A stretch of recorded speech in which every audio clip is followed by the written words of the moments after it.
I am Nicholas Bornos of Capital Link, and I'm delighted to welcome Mr. Scott Chronert, who is the Managing Director, U.S. Equity Strategist and Global Head of ETF Research at Citi.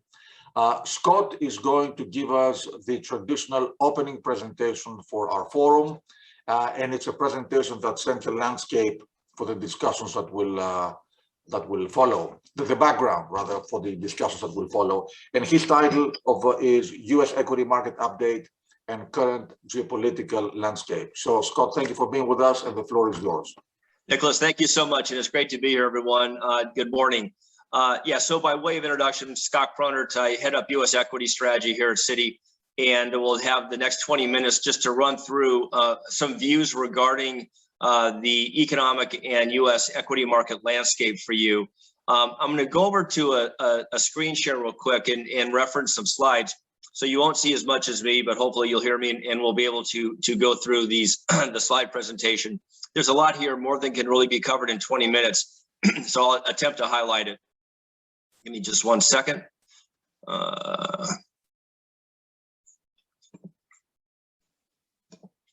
Okay. Hopefully you can all see this.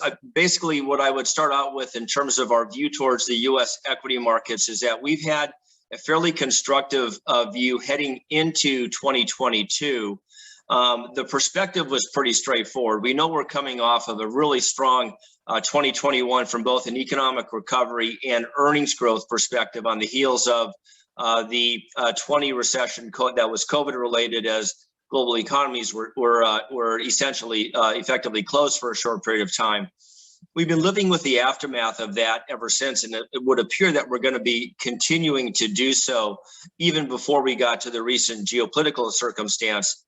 So essentially, the way we're setting up the narrative for the U.S. equity markets is really twofold. First is, from a valuation perspective, we've been anticipating and expecting a shift in Fed policy this year to a more hawkish stance. Now, the degree of hawkishness is increasing almost weekly or daily, if you will.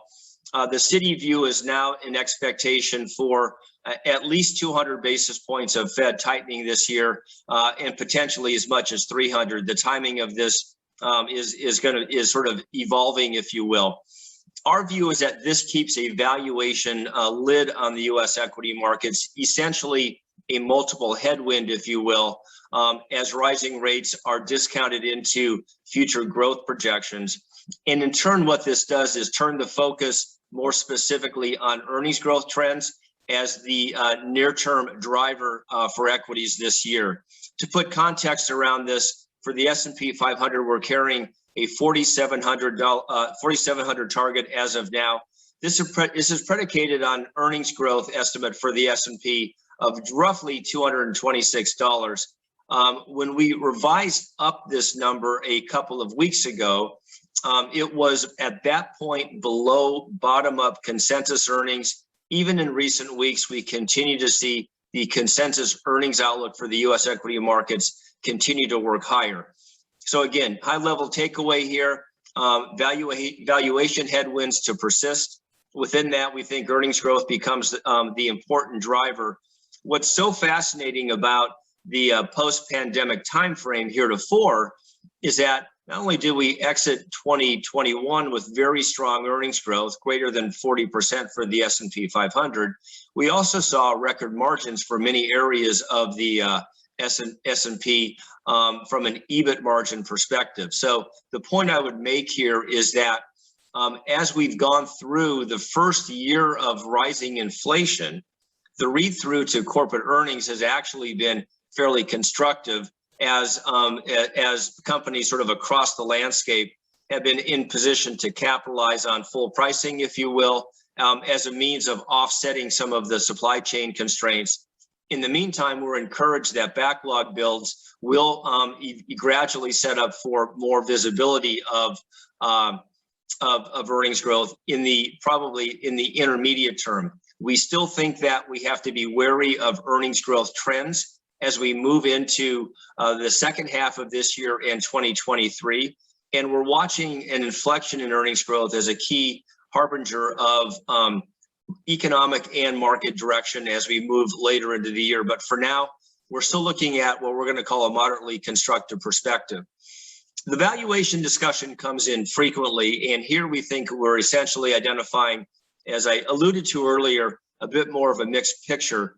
The current multiple for the S&P is right around 21 times, which isn't too far off where we think it should end the year. We often get the question, how does this look versus historic standards? And we make the point that while it does look high versus history, it's come in 3 or 4 multiple turns since the beginning of the year, and we think reflects a evolving constitution of the heavier weighted companies within the S&P itself. A couple of interesting angles here just to highlight real quickly. We do what we call earnings yield gap analysis, which is essentially looking at the earnings yield, which is the inverse of PE on the S&P versus 10-year treasuries and futures comparisons on that. The key point I would make here is that this data is still mostly constructive for U.S. equities, and what it does is paint an allocation picture that suggests you want to keep focused on equities vis-a-vis fixed income allocations. Now, the question regarding interest rates comes up quite frequently these days, and for good reason. Here we make the point that you have to be wary on which rate and what time frame you're focused on. So yes, nominal rates and yields certainly influence action, but we think that increasingly real rates, which I'm capturing here on this lower left chart, and over the past 5 years, tell a really important story. This is sort of the time frame when we've seen real yields in more of a negative perspective, and this is uncommon versus history. And the long story told shortly in this lower left chart is that the pullback we had in January, in our view, corrected for the increase in real rates that started the year and is now reset valuations to where we actually think they should be on what our year-end real rate forecast is going to be. And there were the Citi house views for roughly minus 0.25%. So again, this reinforces our view that the real rate concern of January has been mostly priced in. And again, that flips the discussion more towards the earnings growth picture. Now, what I would point out here, though, and this is important, is while real rates remain negative, we think that at the margin, that also reinforces an allocation bias in favor of equities over fixed income. Now, we're certainly aware that this will unfold over time. And I make the point that if and when we were to get to a positive real rate circumstance, that's where we begin to get a little bit more concerned about the economic growth read-throughs in terms of messaging from the fixed income markets. Now, I mentioned earnings as a key driver here, and this is near and dear to my heart, has been for the many years that I've been following the U.S. markets. This upper left chart, to me, really becomes the signpost by which I try to navigate the U.S. markets, and it simply is a way of pointing out that over longer time frames, this chart goes back to 2003, but we can take it back to 1980, and the same would hold true. And that is that S&P 500 earnings with a lag effect are very, very highly correlated to actual index performance over longer time frames. This correlation, 0.94 R squared, is awfully high versus other data series that we look at. And so the point we make here is that over longer time frames, as go earnings, so goes the U.S. market. The trick then becomes navigating around more serious periods of what I like to call growth scares, which really line up with recessionary conditions, such as we saw on the heels of the tech bubble, as we then saw going into the global financial crisis 12, 14 years ago. Now, the multiple, as I mentioned, for the S&P 500 on this upper right chart has been fairly resilient, and we think it's moved to a higher for longer level as a function of the constitution of the S&P 500, where you've got a high concentration of market caps among a fewer number of these mega cap tech and growth stocks that tend to carry higher valuation circumstances that in turn have read through to the broader market application. So Here, while the average PE over longer time frames is closer to 16.5 times, we kind of view the period since 1990 and perhaps even since the tech bubble in 2013 is more telling. And here we make the point that valuations we think are in a reasonable level for what we know about earnings growth and the construction of the S&P 500. Now, as we get closer to the focus of the conference over the next 2 days, I want to make just a couple of observations on the earnings growth trends from here. I want to focus you first on the lower left chart, which basically sets up for the way we see earnings growth unfolding year over year as we go through 22. Very simply, we know we're coming off of very strong compares from 2021. And so we're looking for mid-single digit earnings growth the first 2 quarters of this year, increasing to high single digit, call it 8% or so, 8 to 9% in the second half. And essentially what all of this should marry through to is roughly an 8% earnings growth for the full year. It is interesting, and this is really critical to our generally constructive view on the US markets. And that view is that even with the Fed action ahead, we expect that the market will still be in a positive GDP growth circumstance through 2023. Clearly, the recession risks have begun to increase as we expect increasing Fed hawkishness on the heels of recent geopolitics. But the point we'd make here is that as of right now, the earnings growth setup for the market is fascinating in that, yes, we get tougher compares against last year's very strong growth, which you see in this lower right chart. But interestingly, the current bottom-up setup for 2023 is also a constructive one, with earnings growth expectations actually setting up to mean revert a little bit higher as we go into next year. So again, this becomes our main pivot point in how we think about the US equity market and how we translate back into how we think about sectors and then stocks beyond that. I want to just comment on the sector contribution to earnings growth real quickly, and then I'm going to try to pull it back to more real-time elements that may come into your discussions over the next couple of days. This chart on the left gives a breakdown of our earnings growth by sector. And here I want to point out the high degree of variability among sectors. So for example, I know it's a tough chart to read, but the point I would make here is that in certain sectors, consumer discretionary, energy for sure, and even the industrials cohort, we're looking at expectations for very strong earnings growth during 2022, with actually some pretty decent room for follow through in going out into 2023. On the flip side, an important sector like financials is actually modeled to show down earnings this year, and that's a function of its compares last year as the banks were releasing reserves that they had put on during 2020. Point is here is that the sector composition to the index level growth profile is really interesting and important as we go forward from here. And I wanted to just highlight the point that in areas such as energy and industrials, which I'm going to presume tie most closely to the topic of discussion for you all the next couple of days, are actually pretty robust as we look forward into the balance of this year. And I wanted to also just make a real quick comment. A lot of discussion comes up on, well, what about growth versus value?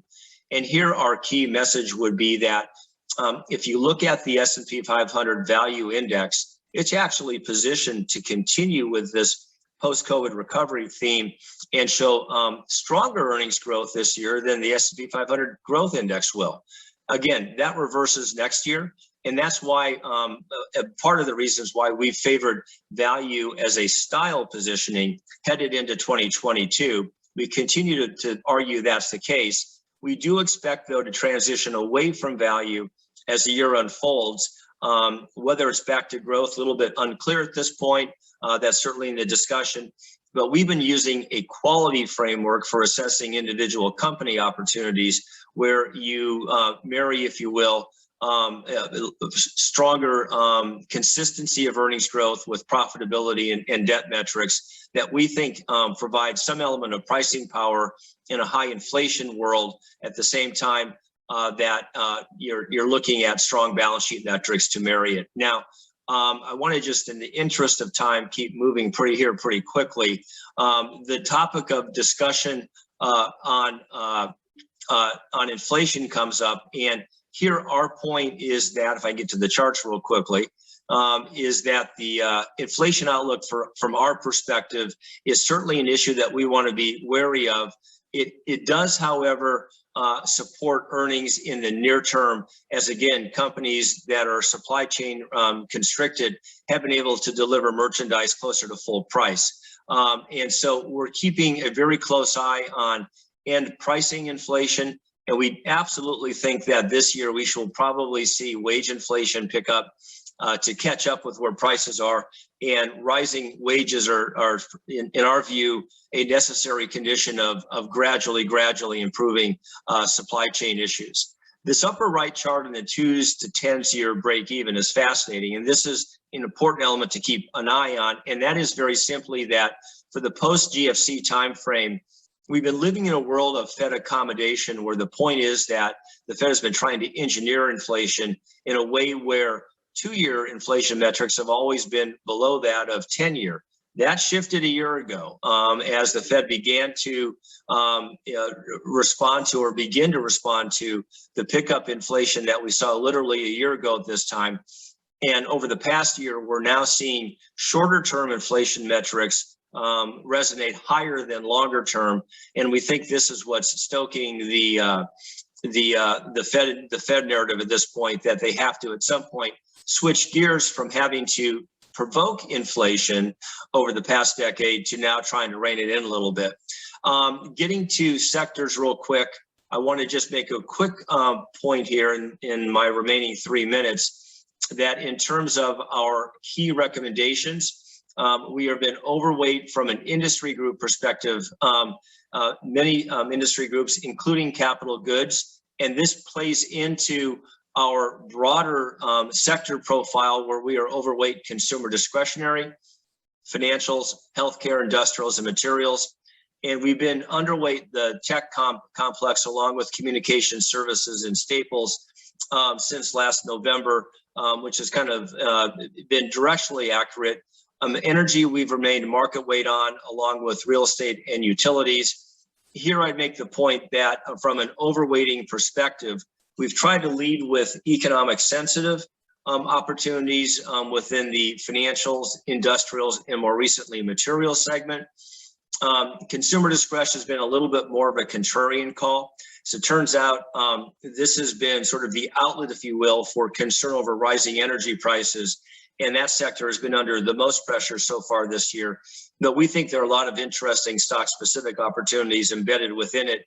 And we now look at it as a potential beneficiary of a peaking in oil prices, where our commodity strategy group is looking for oil prices to retrench down into the mid-60s as the year unfolds. Healthcare is a step in the direction of getting a more defensive exposure in response to the expected Fed narrative of increasing hawkishness in the months to come. And again, as I mentioned, from a weighting perspective, tech has been our key offset to this, and we'll kind of look to rectify that as the months unfold. Now, in terms of the industry groups, I'm probably, in the interest of time, not going to be able to get there. But within the industrials complex, our focus has been on the capital goods component. We've been less constructive on transports. Both of these are driven by our views on our proprietary models on industry group valuations and lead indicators as they provoke a sort of a growth context for those areas. And so what I would just kind of leave you with is, we're looking at the U.S. equity markets in generally a glass half full lens as we go through this year. Again, earnings growth becomes our key metric, as we believe valuations have mostly responded to the expected Fed activity. We don't dismiss the, obviously circumstances geopolitically. Here we think that implies somewhat of a valuation headwind more broadly for the U.S. markets. In addition to Fed hawkishness, earnings growth becomes the key offset and variable that we focus on as the antidote to valuation concerns, and becomes the linchpin of our focus as we navigate through the balance of this year. And with that, I think I've hit my 20 minutes, and thank you all for your participation and for listening to this presentation. and always am happy to field any questions offline as they may be relevant.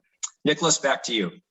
Well, thank you very much. As expected, this has been a great insight, wonderful presentation, covering very interesting topics. So, Scott, thank you very much for being with us. My pleasure. Have a good day and rest of the conference all. Thank you.